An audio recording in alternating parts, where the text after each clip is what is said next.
Shalom, ladies, and welcome to week 16 of Coffee and Connection. Excited to be here with all of you. Good to see you all again. Some of you I've been seeing for the last week. Some of you I didn't get to see. I guess this time works better for you. So it's always a toss up. What time is best for everyone? And it's really, really great to be able to take this, time together, be together. Um, and I really wanted to see if anyone had any questions specifically on the topic of empathy. If you do have any questions on empathy or authenticity, all the things that we've been talking about over the last week, you can go ahead and pop them in the chat. I'll be happy to answer them. And as you're doing that, I wanted to just share a exercise, right? One of the ways that we can start to get into that mindset of empathy. Empathy is, as we talked about, has so much power. And anyone who was not part of the 5 day challenge, you can still access the replays. You can still listen to them until I think it'll be the end of this week. So if you still haven't heard them, you're definitely welcome to sign up on the link, and then you can listen to the replays. So one of the amazing things about empathy, I mean, we just touched on a whole bunch of them, is that it really allows you to get out of the judgments. And the problem with judgment is basically that it's what causes us to look down on our husbands. Okay, we'll just use husbands, but it could be anyone, to look down on someone who it's so important to see positively, right? If you think about what allows us to love someone, what creates connection with someone else, it's going to be the way we see them, right? Someone that we like, we want to be connected to. Someone that we don't like, we don't really feel like being connected to, right? So, what happens the longer we live with our husbands, we start to see not only their good sides that we saw when we were dating them, but also their not so good sides, right? Because nobody is nice and pleasant and perfect all the time. And the more time we spend with someone, especially in an intense, vulnerable sexual relationship, there is way more potential to be hurt. And so, with all of that together, it becomes very easy to start to see our husbands in a negative light, right? To start to like judge them negatively. And what's so fascinating, a big topic and a lot in psychology and relationships, is how the things that we loved about our husbands become the things that we cannot stand about them. And sometimes it's very clear, like it's, oh my gosh, I love the fact that he made me laugh. And now I can't stand the fact that like he doesn't seem to take anything seriously. And sometimes it's not so clear to us how that's actually happening, but it is. Like, for example, I've spoken to women who tell me, I love the fact that my husband is so calm and easygoing, and I can't stand the fact that he never gets anything done. Everything waits till the last minute, or everything's like not a big deal. And those are two sides of the same coin, right, ladies? We don't realize. Or a woman who says, I love the fact that my husband is so driven and passionate and and like what's the word I'm thinking of? He's so idealistic. Well, idealistic men and passionate men, number one, they may not be home that much because they're busy being idealistic and passionate. They also often have a very hard time judging people favorably. You may find a lot of shoulds in your relationships, a lot of, looking at each other and saying, why aren't you like this, or why aren't you like that? I have clients who tell me, I'm a good person and my husband's a good person. Why are we struggling so much? And I always say, good people can struggle the most in their relationships because a good person sees things much like is going to look for things to be a certain level of perfection, is going to expect a certain level of perfection or of achievement in themselves, in their spouse. And when they don't see that because people aren't perfect, or when their relationship is not perfect, they can't handle it. And it starts a lot of negative judgments. So the judgments really have such power to destroy the relationship because there's no longer affection. There's no longer affinity for the person. There's no longer love and respect.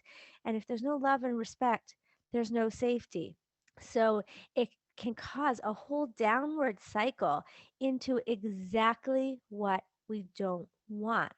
Now, empathy is a way to pull ourselves out of that negative cycle because instead of looking at our spouse and seeing all the negative, which is there, right? Everyone's got negative stuff, but even judging things negatively, we can start to try to understand things from their perspective and not mind read them, but rather try to understand them, which includes talking to them and asking them about what's going on for them, then suddenly we're relating, we're having communication and connection, right? Instead of judgment and frustration. So I'm going to invite you to do an exercise right now. Okay. I got really excited by all the exercises we were doing over at the challenge. They were so fun. So I'm going to invite you to think of a time, maybe a recent time, that you really judged your husband. He did something and you were just like, what the heck? Or like, what is wrong with you? Or how could you have done that? Or I can't believe I married you. And like write down or really think through the scenario.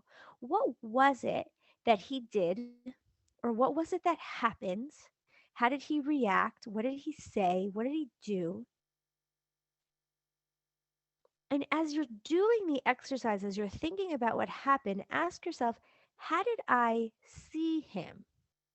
What was I seeing in him in this situation? And what did I assume about him in this situation? So, maybe he yelled at the kids and you're thinking, oh my gosh, look at him yelling at the kids. He's so angry. He's so out of control. He's not a good father. Like, this is too scary for the children to have to deal with. Or maybe you saw him handling a situation in work in a certain way, or you saw him handling you in a certain way. He didn't listen to me. He said he was going to go get me something from the store and then he didn't go. Um, he missed davening. He fell asleep at the Shabbos table. Like, what is it that happens, right? Like on the video screen, what would you see? How were you judging it? How did you see him in that time? And what were you assuming about him in that situation? And then what I'm going to invite you to do is to think about a time that you were in a similar situation. It doesn't have to be exactly the same, but think of a time that you were really frustrated with the kids, or a time that you were really tired at the table, or that something was really frustrating you with something, or that and don't just say, well, yeah, I would never lose it with the kids, right? Think of how when you've actually been in that situation where you were really pushed to that limit. And if you feel like, well, I've never been pushed to that limit with the kids, I would never talk to my mother that way. I would never deal with someone in work that way. So when would you get so upset? Or when would you be so tired? When would you feel the way he was feeling? And see, already there, you have to ask yourself, how was he feeling? You already have to you have to think about what was going on for him. And then as you're doing that, see if you can remember, how did you feel in that situation? How did you react? What came up for you? What was it like? Now, it may not be that you would have reacted in the same way. It could be you would have reacted worse. It could be you would never have reacted that way. but can you feel what he's feeling? Is there a time that you did react that way? Is there a time that you can imagine experiencing or exhibiting those types of actions? And as you're doing that, see if understanding, oh, I felt that way. Now I can kind of see what he did from a different perspective. And now, do I still see him the way I saw him? Am I still going to judge him the way I judged him? When I can remember that I also yell at the kids sometimes. I've also lost it. I'm also get frustrated. So if I see him getting frustrated, I don't have to go on this high moral compass and tell myself I would never do that because, hey, I do remember feeling that way. I can understand the way that he's feeling. And so instead of judging him, I can understand him. There's a very important, a very powerful exercise. It's more of it than an exercise. It's a whole explanation of what happens in relationship that is brought by Terrence Real in his book The New Rules of Marriage. He talks about how most of the issues in relationships come from the fact that, if you think of a relationship as like an X and Y, that we find ourselves in different places, whether we see ourselves as the victim or the victor, right? As that either I'm the victim or I'm the one that is better than the other, right? And in some ways, it's like full circle. They're really the same thing. But what he talks about, and the other thing is also trying to remember what the other quadrant is. It's not as important for this conversation. But basically, what he describes so beautifully is that when we're looking at our husbands in a way that is, or when our husbands are looking at us in a way that's not connecting, it's often because we're either looking down or we're looking up, right? Either I'm thinking, oh my gosh, what is wrong with you? Or I'm so much better. I would never do that. What are you thinking? Or I'm kind of looking up and I'm feeling like a victim, right? How could you do that to me? What kind of person? Like, but from the victim standpoint. Okay. And what he describes so beautifully is that the very first thing to do in these situations is to pull ourselves up or pull ourselves down to the point where we're looking at each other eye to eye, figuratively, but sometimes it actually works to do it like literally, right? That when you're having a conversation, not to kind of like stand there as the victim or stand there as the better person, but recognize that we are neither, right? We all have our shortcomings, so we're equal in that way. And we don't have to be a victim. We never have to be a victim. And so when we can look at each other, and how do you do that? He talks about like different things, different mindsets you can put yourself into to help you even yourself out. So if you're in judgment mode, you're one up, he calls it, then you can use empathy to try to understand, right? That he's this is it's not perfect behavior, but no one's perfect, right? It's a much deeper exercise that I was definitely going to go into in the authentically feminine program, but here you're bringing yourself down by using empathy. And when you're feeling like a victim, then what you need to do is pull yourself up by realizing that, having empathy for yourself, that you are not a victim, that nobody has that power to make you feel powerless. You have the ability to feel confident in yourself, to feel good about yourself, to have empathy, even if, oh my gosh, I can't believe I yelled at the kids. Okay, it's a hard day. It happens to everyone, right? Eye to eye, literally look at each other in your mind, or even sometimes it could be physically, and remember that a relationship is of two equals. That is where connection is possible, right? One of the favorite things I learned from one of my rabbis is the concept of, what does it mean, Ezer Kenegdo? Kenegdo, we say every morning in our brachas. We list all these mitzvahs, and then we say V'talmud Torah keneged kulo, right? That the Talmud Torah is equal to all of them. And Rav Hirsch talks about this in his commentary on Bereshit, that a man and a woman are at equal on the same line, just in different points. They each have their own, qualities, their own strengths that they bring to the relationship, but they're equal.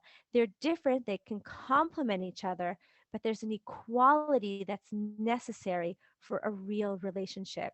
And empathy for ourselves and for our husbands can help us to create that sense of equality and connection, right? That allows us to communicate, right? Often, what's getting in the way of good communication? Either we're talking to someone with disdain, you're a horrible person, you made me feel this way, how could you have done that? That breaks down communication, because the other person starts to feel like, they put up their shields, they get all defensive. Or on the other side, the reason we don't have good communication is because we stop talking. We're so scared of how they're going to react. We're so scared that they're going to get mad. We're so scared that we don't have a right to say something, right? We lose our confidence. We lose our sense of empathy and confidence and authenticity for ourselves. And so empathy allows us, no matter where we're falling, one up or one down, to even out and look at each other eye to eye. So, what I'd love to hear from you, if anyone has any aha moment that they had during that exercise, or you have any further questions on this topic, please go ahead, put them in the chat. Any thoughts, any questions, I'm here to answer them. And I'll take a sip of my coffee while I wait for your questions. And if anyone wants to come up on video, I love seeing your beautiful faces.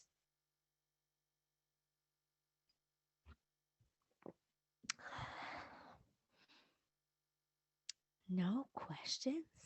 You guys just know everything about empathy that you want to know? Wow. Oh!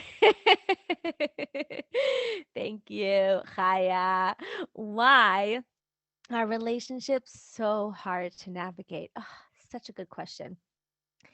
Why are they so hard to navigate? Because I think there's a whole bunch of reasons for this. And I don't know if you mean relationships in general or relationships with our husbands, between husbands and wives. They're hard to navigate, first of all, because as I said, we are like the marriage relationship is so easy to be hurt in that relationship, because we're so involved with the other. We're so vulnerable with the other. We're so intimate with them. We see everything about them and they see everything about us. And the relationship is vulnerable in the fact that we see each other so fully. We see each other's good and we see each other's bad, right? And that makes it so much harder. It's not like we can hide it. It's not like we can pretend that it doesn't matter. That's why, this time period of Corona and COVID, depending on where you are in the world, what you call it, is especially difficult for women and for men, is because we can't hide from our relationships. We spend so much more time together, and that can either be a blessing, like the beautiful song that is here in Israel, written by a husband and wife, called Biyachad.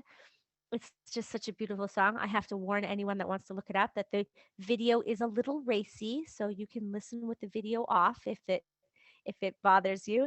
But the song, the lyrics, the meaning is just beautiful. That, like, it can be a blessing to spend all this, to be together through these difficult times.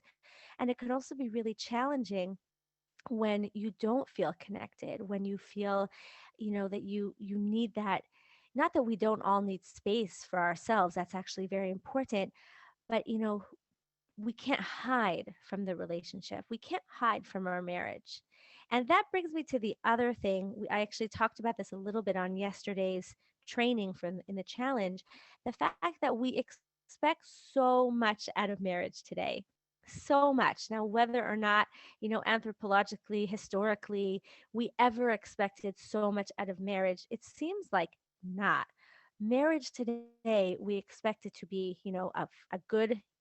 a good partnership financially, for children, for security and safety, but also we want emotional connection, and we also want passion and romance. We want so much from each other, so much that it's hard to, not only is it hard to get all of those things, all your ducks lined up in a row, but some of those ducks can almost negate the other, right? It becomes harder to have passion when you have stability. It can be harder to, have fun and spontaneity together when you're dealing with a lot of little kids. It can be hard to be financially stable when you also just want to spend time with each other.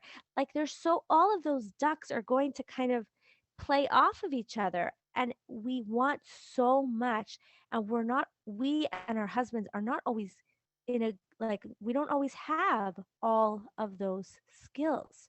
I was talking about yesterday how men, especially, like, aren't raised, they're not socialized, their brains aren't built that way to, like, be as emotional as women. And yet, as soon as we get married, we expect our husbands to, like, talk to us the way we've been talking to our friends for the last however many years. And when that doesn't happen, it's like, oh, something's wrong with him. He's a failure, or I married the wrong person, or he's not emotionally available, which just makes him feel less safe to share. And you're on a whole negative, and downward spiral. So there's so many answers to that question, which is exactly the answer to the question, right? Because there's so many aspects of marriage that we want to be good, or even we expect to be perfect if we've been raised on TV and romance novels, and we think everything should just work out perfectly, and he should always have the right thing to say, and everything should always be a perfect scene, a perfect situation. And that causes a lot of pain when or a lot of frustration when everything is not lined up exactly the way we want. That's why it's so important to focus on victories, to focus on what is working, because we can so easily get stuck in the parts of our relationship that aren't working and not even realize what is going well, right? Because there's just so much that we want. So I hope that was helpful. Let me see the other questions. It's just so hard to remember to do these things in the heat of the moment when we're experiencing the feelings we're feeling. That is such a good point, Javi. Thank you for bringing that up.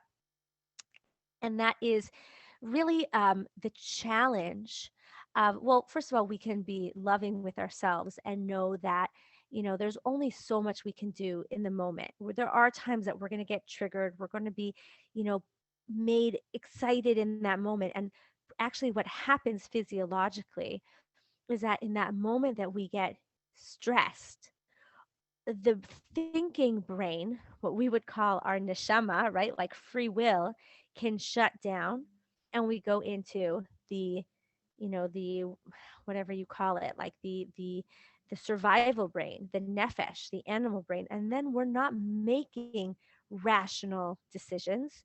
We're going based on how are we going to survive, right? What do I need to do in this moment so I don't feel fear, or so I don't feel pain?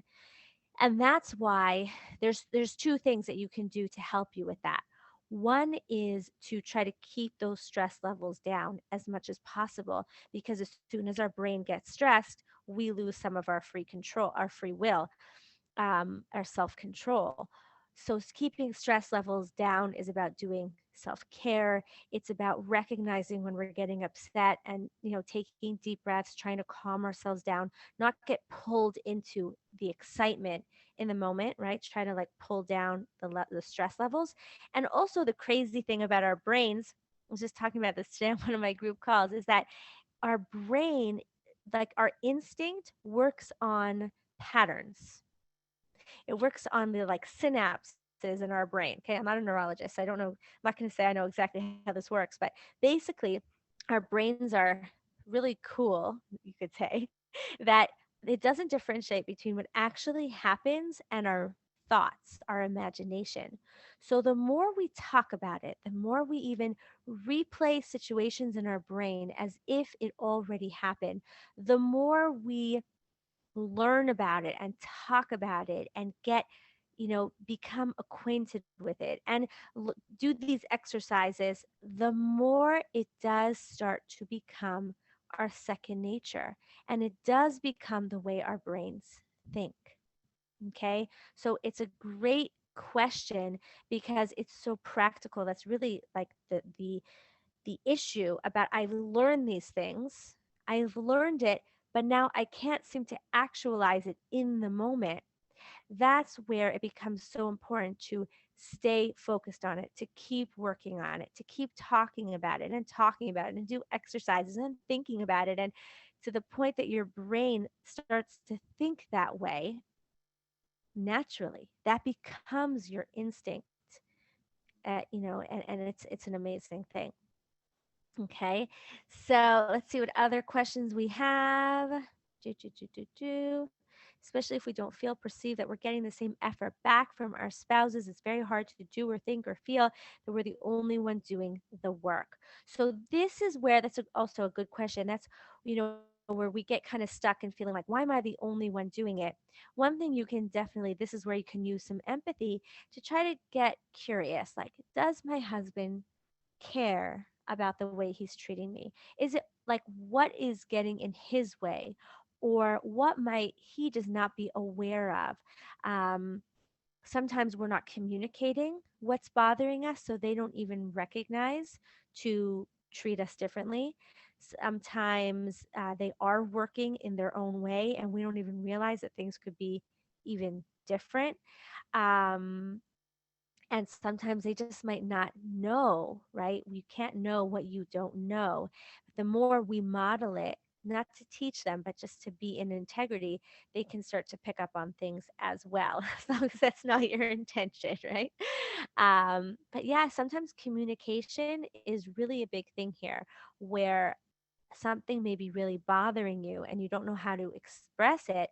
But when you do express it in the right way, you express it vulnerably and confidently and with respect, then he can understand what's bothering you and responds accordingly. Sometimes we're so busy making everything nice and peaceful that we kind of forget to let them know the things that are bothering us. And there is a way to let them know. There has to be. Otherwise, we end up, losing ourselves in the relationship and losing what's important to us and getting hurt by the person who least wants to hurt us. Okay. It seems though that so many men these days are much more emotional than women. So men are now actually, it's so interesting because it's like men are being taught to be more emotional in some ways, um, whereas women are being taught to be strong, right? So it can definitely happen that we have, right? Men are sensitive. It used to be that they were very taught to like hide their sensitivity. Now it's much more open. Men can be more sensitive, but they're not necessarily comfortable in it. And it may not look the same as it looks for women. So they might find that when they're emotional, I mean, everyone's a little different, but they may find that when they're emotional, they need to hide it. When they're sensitive, they get defensive. I mean, we can do the same thing. There's even, in some ways, it can be even more challenging because we're like told to be everything. So now, not only do we have our feminine sides and that we have to try to negotiate, but we're also told to be masculine. And now we need to, and even made to feel bad about our feminine sides. And now we need to learn to be more feminine, learn to be more vulnerable, learn to be more empathetic, because there's like this, it's an interesting thing. There's almost like this like we're being taught that there's something negative about being sensitive. You don't want to be sensitive. You don't want people to know how you feel. I was reading this very interesting book. It was actually written for men, but I liked the author, so I read it. It was talking about how men can create better relationships, and it was all focused on men being vulnerable. And what he was talking about men being vulnerable is like, let a woman know that you like her. Let a woman know that you like her. Then either she likes you too, or she won't like you, and you don't have to waste your time trying to talk to her or whatever. And I found that so fascinating because I remember as a teenager, like this big focus. And even sometimes today, like we can get into this feeling of like, I don't want to be too obvious about my feelings. I don't want to be too emotional, whether it's with a man or even with a friend, right? I don't want to be too much. There's this fear of other people knowing we like them, which after reading this book, I was like, that's crazy. Like, what is wrong with us that we're taught, don't let a guy know that you like him. Um, or, oh, like there's like this feeling of we don't want to be vulnerable, and then our relationships suffer as well. So there's definitely a fine line, and we're, like I said, we're trying to walk all these fine lines at the same time. That's what can make our relationships so stressful or difficult. And it doesn't, I mean, there's a part of our relationships that will always be like that. And in some ways, that actually can bring excitement into the relationship, right? We don't want all our relationships just going to be like, this is my marriage, right? Sometimes people say, I want my marriage to be just like that. I'm like, really? You want your marriage to just be like that? What about the highs, right? And yes, with highs comes some lows. But ideally, what we want is a relationship with big highs and little lows, right? Because the lows actually can create that it doesn't have to be a bad low, it doesn't have to be a mean low, it doesn't have to be a crying horrible low, but sometimes we need some distance, and we need some excitement in a positive way, right? To keep the passion, to keep the mystery in the relationship.